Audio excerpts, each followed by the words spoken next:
CNN has learned that Admiral Frank Mitch Bradley, who oversaw the operation, told lawmakers today on the Hill that the two survivors did not, as some defense officials have been claiming for months behind the scenes, radio for backup before a second strike killed them.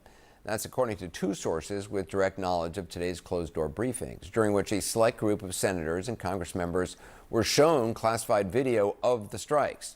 Democratic Congressman Jim Himes, who saw the footage, called it, quote, one of the most troubling things I've seen. A short time later, he elaborated on that with CNN's Jake Tapper.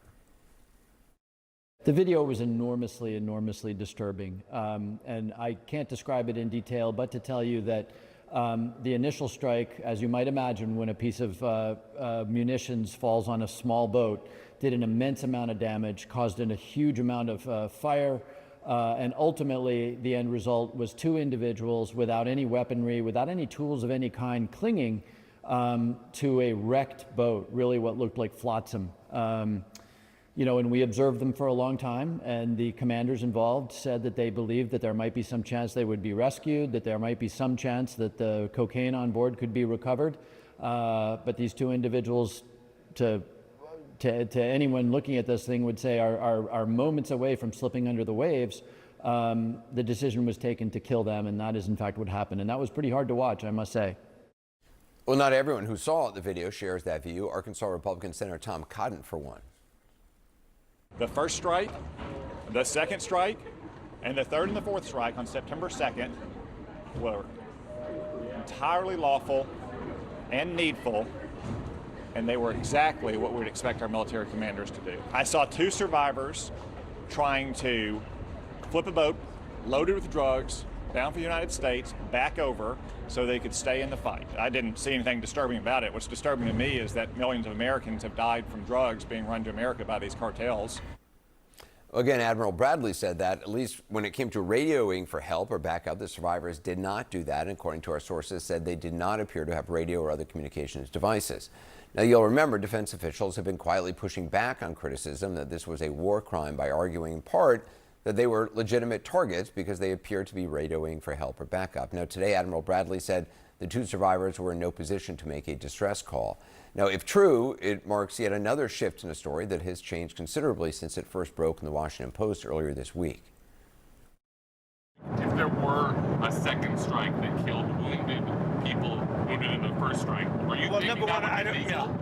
I don't know that happened. And Pete said he did not want them. He didn't even know what people were talking about. So we'll look into it. But no, I wouldn't have wanted that. Not a second strike. The first strike was very lethal. It was fine, and if there were two people around. But Pete said that didn't happen. Does that make you? I have great confidence. You say there's no second strike? I don't know. I'm going to find out about it. But Pete said he did not order the death of those two men. And quoting from the initial Washington Post story, quote, Defense Secretary Pete Hegseth gave a spoken directive, according to two people with direct knowledge of the operation. The order was to kill everybody, one of them said, which Secretary Hegseth denies, and which the president, as you heard there, said neither he nor Hegseth knew anything about. The next day, the story changed somewhat, with the White House, along with Secretary Hegseth, putting the focus squarely on Admiral Bradley. On September 2nd, Secretary Hegseth authorized Admiral Bradley to conduct these kinetic strikes. Admiral Bradley worked well within his authority and the law, directing the engagement to ensure the boat was destroyed and the threat to the United States of America was eliminated. To clarify, Admiral Bradley was the one who gave that order for a second strike. And he was well within his authority to do so. Now, that same admiral seems to have given lawmakers and now us another window into what actually happened.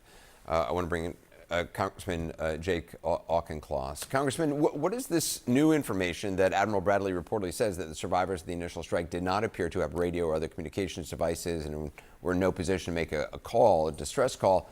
Does it change the government's argument that the secondary strike was legal and justified? Does it, in your opinion, should it? Anderson, good evening. Doesn't change my interpretation of the events. It makes them more horrific, but I've long stated that these are illegal. I commanded a joint training mission to Central America to do drug interdiction operations. I work with Panamanians, I work with Colombians, I commanded reconnaissance, Marines, and naval officers. I know what drug interdiction looks like. It's riverine training, it's jungle training. It is not killing shipwrecked sailors. This is not an operation that falls under the law of armed conflict. This is an operation that falls under law enforcement maneuvers, and neither the first nor the second strike, in my interpretation, are legal, and they are not going to keep Americans safe from drug inflow. I talked to Senator Tammy Duckworth a short time ago, and one of the things she was saying is that, look, this is not, in her opinion, this is not about necessarily these two men and narco traffickers, but what if in the future, if the U.S. is doing this, an American pilot is shot down, is floating in a dinghy and able to radio for help, would some force kill him and say, well, look, the U.S. is doing this, we can do this too? Would it change somehow the rules of war if this is not illegal? I certainly agree with the senator that the United States respecting international standards and humanity is critical, both for who we are as a country, but also for how we want our citizens to be treated. I would also agree with her that as horrific as these details about these two shipwrecked sailors are, it's not actually the central point. The central point here in these operations in Central America is that this is blood for oil version 2.0. Just like 20 years ago in Iraq, when another Republican president got this country into military adventurism in pursuit of oil, Donald Trump is trying to get the United States involved in military operations in Venezuela because they have the world's largest oil reserves, and Chevron has a joint operating agreement for those reserves, and the president is trying to hook up the U.S. oil majors. According to a source with direct knowledge of the briefing, Admiral Bradley ordered the second strike to destroy the remains of the vessel, killing the survivors on the grounds it appeared that part of the vessel remained afloat because it still contained cocaine. Does that rationale make sense to you? That they're allowed under the law of armed conflict, and again, the law of armed conflict does not apply here because this is not an armed conflict. And I know that because I'm a member of Congress and I never voted to go to war with Venezuela. And that's what would make LOAC apply here.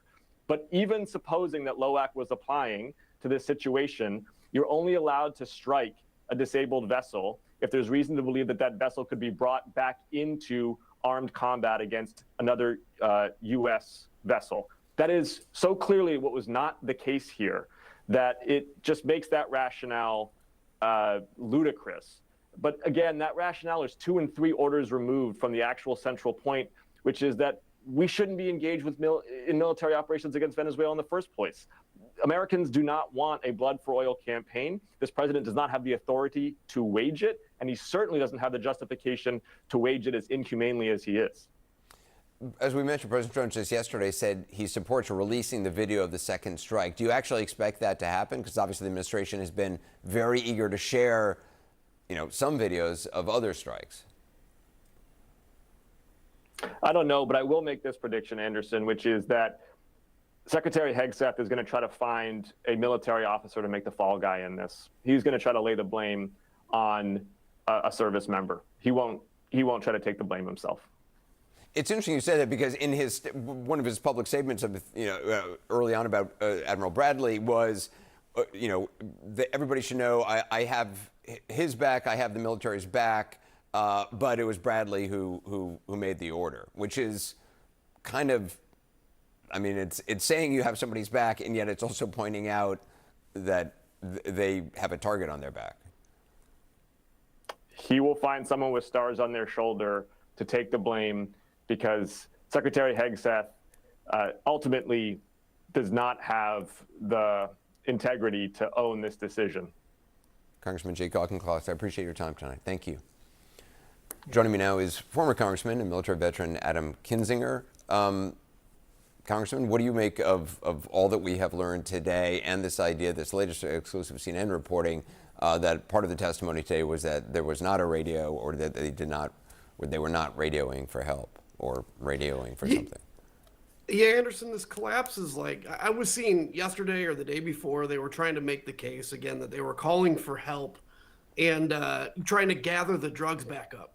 That was actually the argument. And the other thing I would say, by the way, is even if they were calling for help, you would think the military would want to stay and observe who comes, right? And then maybe interdict that boat the way we used to interdict boats by shooting the engine out and sending another boat to interdict it. But this is really tough to see any case in which people hanging on to survive doesn't not just violate LOAC, it violates the maritime law. I mean, we used to, but you would read stories about pirates back in the day that would be rescued out of the sea because there's an understanding that the second, whether you're military or civilian, the second you're basically floating in distress, it is the requirement to pull them out of the water. And it doesn't matter, Anderson, if you're a bad person or a good person.